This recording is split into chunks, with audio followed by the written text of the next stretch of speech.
Life is too short to set small goals. I realized that in order to keep growing, my goals got to keep growing too. And bigger goals are likely going to equal bigger problems, but I'm all in for all of it. I mean, to be quite frank, I would love to just keep working on my business in silence because that's where I'm most comfortable, but that's not going to benefit anybody except me. So I want to take the time today to, in public, share my exact steps to set my goals for 2024 on how I'm going to get to $1 million in net profit. Let's talk about it. Hey guys, welcome back to the channel. If you're new here, my name is Ryan and I love dreaming big because if I fail, I'm still going to learn a whole bunch and then I'm just going to keep trying until I succeed at whatever the heck it is I'm trying to do. In this video, I'm going to be talking to you guys about my goals to make $1 million in 2024, keeping in mind that last year I was making $80,000 as an engineer. So that's your little reframe, all right? We're talking about making $1 million in net profit this year, and to do that, we're going to jump down to the iPad and talk about specifically where I'm at right now as a baseline, as a foundation for where we're headed. So let's get into it. First of all, I want to take the time today to put my roadmap out there for you guys down here. Everything I plan to do to take my business to $1 million. Will this be easy? No. Does anything good ever come easy? Not really. So I guess it kind of checks out, right? So to talk about those goals, let's break down my current business in 2024 and what that looks like. Keeping in mind that my primary focus right now is transactional lending, right? I lend earnest money and other things for people on real estate transactions primarily. That is the business I'm running. So let's break it down. First of all, let's talk about January of this year. So January of this year was one of my craziest months by far for lending. I had, at the end of January, I clocked in with 31 deals in escrow. Now, for those of you that like to do your quick maths, that equals one deal a day. Now, months ago, when I was getting started, doing one deal a day was my stretch goal that I thought was insane. And I did a lot of things last year to set myself up to be able to do one deal a day this year. Now, I finally hit that in January, and that's equaled about $25,000 in profit in that month, right? $25,000 in profit from 31 deals in escrow. I accomplished my goal. So I had to set higher goals, but in the process, I had to reevaluate the goals that I already had. One of the big ones being the fact that 31 deals in escrow was crazy. Is way too much. I was trying to do too much by myself, whether it was handling phone calls, babysitting people that were making mistakes, talking to title companies, keeping track of everything. It was way too much, right? So that's where I was in January. I'm incredibly blessed to have had those opportunities, but keep leveling up, right? So what did I do? Well, the next month, you see here, 31 deals equaled $25,000. The next month, in February, I had an epiphany, a magical epiphany, which was that it didn't matter how many deals I was doing, right? My goal before was doing deals. It did not matter how many deals I was doing. The only thing that affected the profits that I had was the amount of money I was lending. So the next month, I did a deal that net me, this deal was a $60,000 lend, and this deal net me $30,000 in a month. Now, first of all, fantastic, right? Never thought I would be making that much money on a deal. But the more important part is that this was one freaking deal, aka 31 times less work than the previous month with that one deal. Now, yes, I was doing other deals in February, but I toned it back a ton. I was not doing anywhere near 31 deals in escrow at a time. So I toned it back, right? That's where I was in February, I was toning it back. Then, after that epiphany, in March, I said, okay, I want to find more big deals, right? And make a little bit of a transition. Yo, that was fantastic. Doing the big deal was the same amount of work doing a $60,000 deal as it was doing a $1,000 deal, but I was making way more money, and that is definitely the goal because I'm trying to accomplish time freedom, not turning into a crazy person, right? I'm cool with the lessons, but I got to kind of adjust, and continue growing. So in March, I started looking for more big deals. Did that through networking and, quite frankly, just being aware of the fact that that's what I wanted to look for, right? Because I accomplished my goal. I mean, my goal was to do a deal a day, and I did that. I did everything in my power to find as many small deals as possible so I could do a deal every single day. But that goal changed, right? Now I'm starting to look for bigger deals. I get there, and in March, I'm finding more big deals and networking. And currently, we are now in April of 2024 when I'm filming this.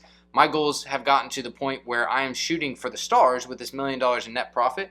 And so a lot of March was spent networking on those bigger deals to try and accomplish that. So that's a little bit about where I'm at. Now, I want to talk about the foundations that I'm actually building off of because they're honestly way more important than the goal itself.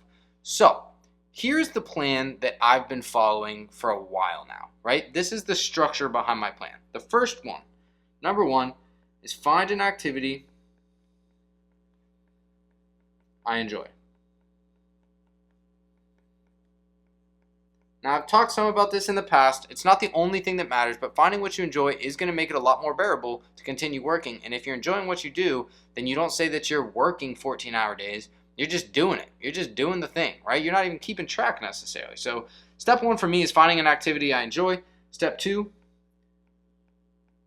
master the money making of that activity, right? So whatever it is in that activity that I enjoy that makes money, that's what I'm working towards. Now, does everything I do have to make money? No, absolutely not, right? I go to the gym every day. That doesn't make me any money. I just enjoy it. So you can separate those things out. But when I'm talking about making money, the second thing is mastering that activity. The third thing is to double down by teaching. So I've heard my whole life that one of the best ways to learn is through teaching, right? If you are able to construct what you are doing, put it together, and share it with other people, then that's an incredibly effective way, not of only helping other people, but also helping yourself. Hence, why I started doing this YouTube channel. So hopefully I've got that figured out a little bit. And that's step three, is doubling down by teaching, like I do on YouTube, and like I do in other ways that we'll talk about. And then my fourth one is that I'm actually just going to repeat that process, right? Number four, repeat the process. Now, a couple things to note as I write this down. The first is that you can see that repeating the process is number 4 on the list, which means that before I repeat this process on a new activity, I find one activity, I master the money making in that activity, and I double down by teaching it all before I jump to the next process. Okay? So let's talk about these 4 points in my business right now because they are 100% the foundation to what I'm going to try to do to make $1 million this year. So, number 1, finding the activity I enjoy. You guys know I'm doing transactional lending. And I'm going to get superly duperly specific here. Transactional lending, specifically EMD, earnest money deposits, right? Talk about it all the time. That's what I'm doing, transactional lending. Number 2, master the money making. Now, I already talked about it. Master is, a vague word, right? Master can be whatever the heck you want it to be. But to me, mastering meant that I was making money over money each month, preferably making more money than the month before. As you saw back there, I checked that off, right? I hit my goal in January. I made more money the next month with less work, and I've continued on that trend. So I would say that I had mastered it. Once I started to feel like I had mastered it, meaning when a deal came in, I didn't have a bunch of questions. I wasn't scared. I was able to use other people's money without fear, right? These are the things for me that were the checkbox to actually mastering it. Now, the third one was teaching people. I did this through 2 things. First of all, financial foundations, which is my free lending group on Skool, which has been a fantastic resource not only for myself to teach, but for everybody else that's learning. That's the first one. And then number 2 is, of course, right here on YouTube. Teaching here. Teaching what I'm doing. Stuff that I didn't really know how I would teach about in the first place, but here I am a couple months later still teaching about it. So I've hit those 3 things. Now, again, keep track of the order here. I hit those 3 things before I jump to number 4, which is repeat / try new things.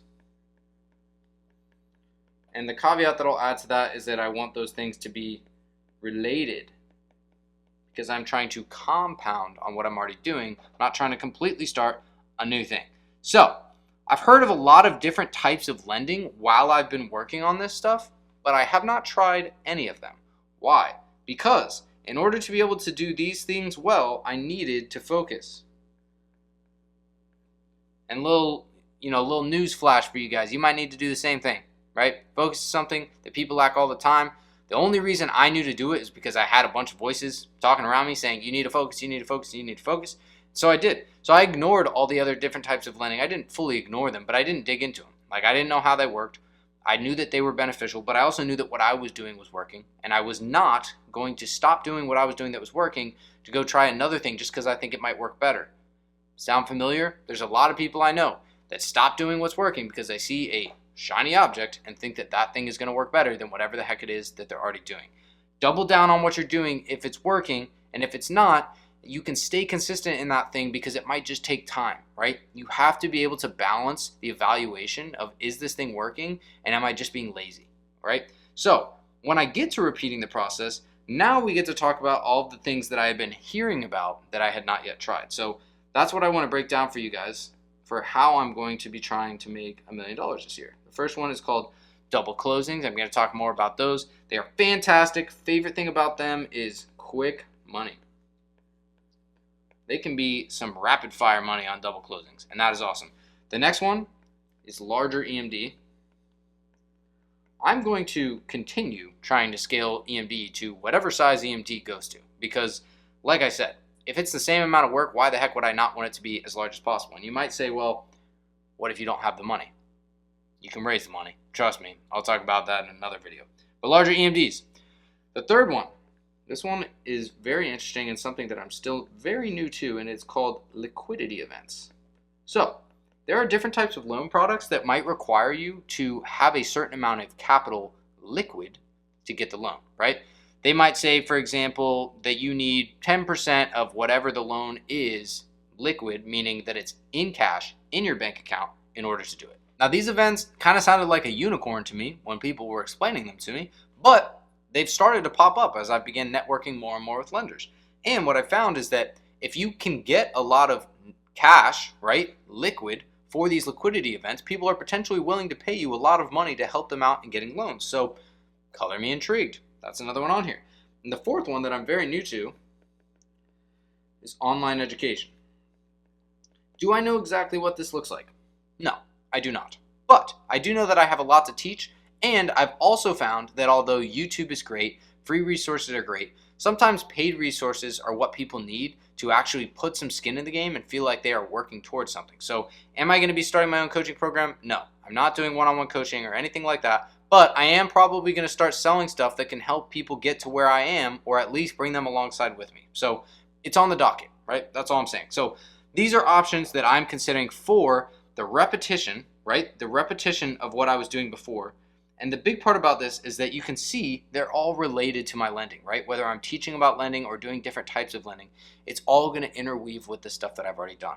And I think that that is very, very important to making sure that I am staying on track with what I want to do. So with all of this stuff, how am I going to take where I'm at now? So, $25,000 in January. I haven't totaled up the other months, but they've been around that number, right? So $25,000 a month is amazing, right? I mean, in 3 months, I would make more money than I made at my engineering job in a year. And I also get to sit at home and do this half the day. So not bad, right? So what would that mean? If you're making $25,000 a month, then that would be $300,000 a year, right? So basically, I look at that number and I say, okay, I'm going to need to about 3.5x that number in order to net $1 million this year. Not crazy, right? But I would also have to stick with the pace I'm doing and compound on top of that. So here's what I'm thinking. The important thing to note is the good old-fashioned compounding effect, right? And what that looks like for me, and you can already start to see it, is that in January, if I do 25K, and then in February, if I did 30K, those numbers don't necessarily just keep going up by 5, right? If you look at the deals that I'm looking at right now, the reality is March might look like 50K, and then April 100K, and then if I do one of these bigger deals that I'm looking into right now, we could get, down here into, let's say, July, and just pop off like 250K in 1 month, right? I am telling you on video right now that that is totally possible because the opportunities compound on top of each other. And so that is the first thing that gets me really excited about this year, is the fact that I know these things are going to continue to compound if I continue putting in the work every single day and networking with the right people. A lot of things have to fall into place. Don't get me wrong. A lot of things have to fall into place. But now that we know about the compounding effect, let me show you how that has showed up already in my business. And what I want to do is break down the actual numbers, right? The actual change, because I already showed you that January, let's put an arrow here, January was 31 deals. And February, although there was more than one deal, we'll just focus on the one since it made the same amount of money. It was one deal. And what this did was that by doing 31 times less, or 30 deals less, my time went up.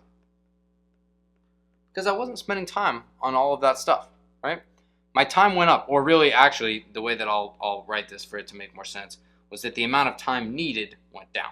We'll put it that way. So the amount of time that I needed went down. Now, how can I break this down even further? Well, to scale my income to $1 million this year, I believe there's two major things that need to happen.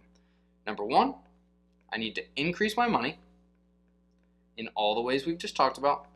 And then number two is I need to decrease my time.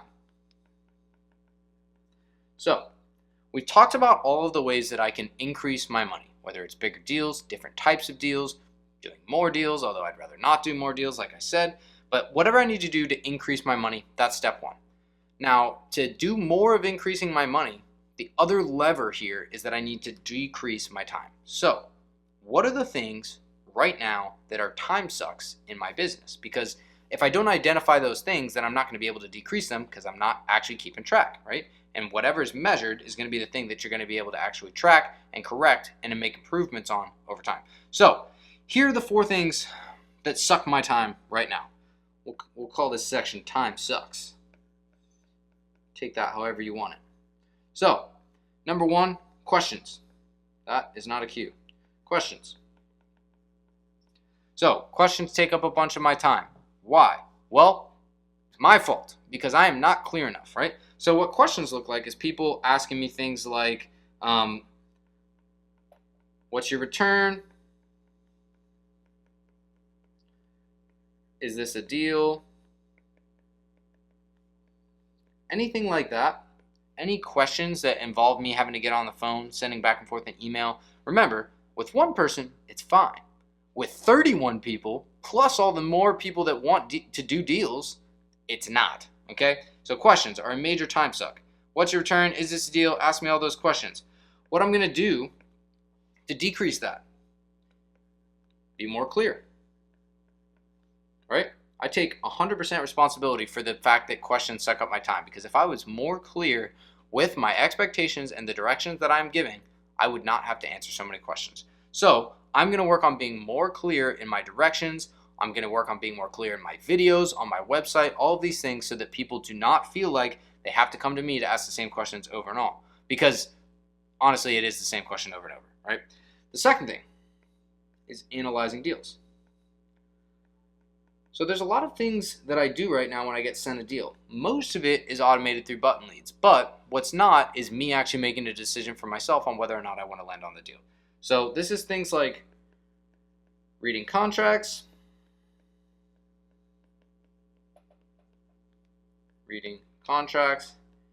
evaluate the info,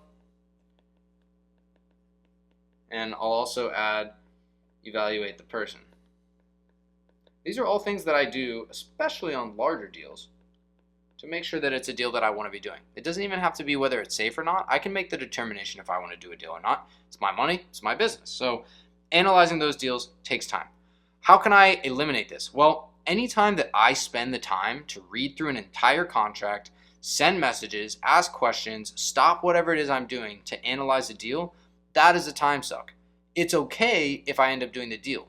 If it's a deal that does not fit in with what I'm doing and I waste all that time just to find out this isn't a deal for me, that is stupid. And so what I'm going to do to decrease my wasted time on analyzing deals is I'm going to clarify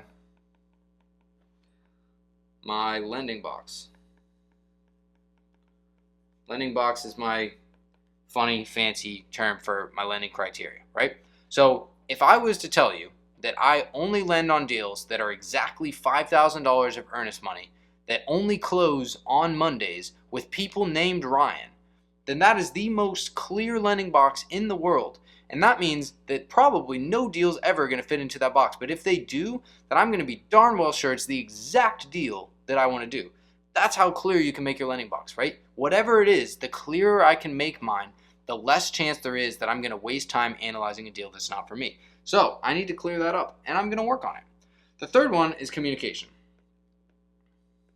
Now, this is something that I'm still very much working on because I'm newer to it. I didn't realize how important it was to communicate, even though it's always important, right? But I didn't realize how important it was to communicate with people like title companies and other people like that, partners, as much as I actually need to do. And so I spent a lot of time doing communication. There's not a lot, and I'll put here, this is with title, wholesaler, etc. There's not a whole lot I can do to reduce this communication. So I have a couple thoughts. First of all was I've automated intros. So I'm working on that now, automating more of the intro emails, just again to kind of facilitate things on the front end. The only other thing that I can really think of to do here when it comes to actually automating the communication, the approvals, confirming instructions, stuff like that would potentially be to get some sort of an assistant. So I don't really know what that would look like, but it's on the table as something that might be able to provide a job for somebody else and take some of that off my plate. I'm considering it. The fourth one is waiting, right? This is the obvious one. We're talking about things that are a time suck. Waiting is a time suck. Let's talk about a typical deal is going to take 30 days to close. I would say on average 50% of deals extend. And honestly, that's probably incredibly generous. It's probably more than 50%. Real estate deals rarely close on the day that they're supposed to. And if that deal extends, it means not only did I commit to 30 days, but I'm committing to all of the days on top. And even if I have something in my contract that says my interest rate goes up if it takes longer than 30 days or whatever, the money is still gone, right? So it's still a pain in the butt. And it takes a lot of time. What am I doing to combat this? Well, first of all, more double closings.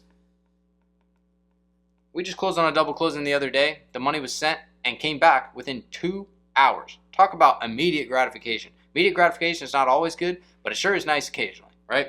So I'm going to be doing more double closings. That's going to help with the waiting. I'm also just going to be doing more vetting of my borrowers. If somebody's experienced, they're working with a title company that they've worked with before, they've done a ton of deals with that title company, then the odds are it's probably somebody I'm going to want to continue working with because I expect them to be timely and be able to get the stuff facilitated and rocking and rolling. So hopefully that was helpful. That was just a breakdown of all the different ways. I'm going to scroll back up so you can see that we can make sure that we are decreasing our time. Because as I said, if I want to make my $1 million, then the two main things I'm focusing on is increasing my revenue and decreasing the amount of time that I am spending on things that I don't need to be doing. So that's basically it. That is my game plan, is just to continue to find these bigger opportunities, continue networking with people that can provide these bigger opportunities, and then compound that by doing more deals with them, being more effective with these larger deals while decreasing the time that I'm wasting. At the end of the day, if I can compound my money while decreasing my time, I am going to hit my $1 million goal this year, as crazy as that sounds to say. And shoot, you guys can help me yourselves by going out and finding deals and making money with me, because that's going to help me get closer to my goal, and it should be helping you get closer to your goal if your goal has anything to do with making money. So I'm going to keep aiming high in hopes that even if I miss, I'll be a lot further along than I was before.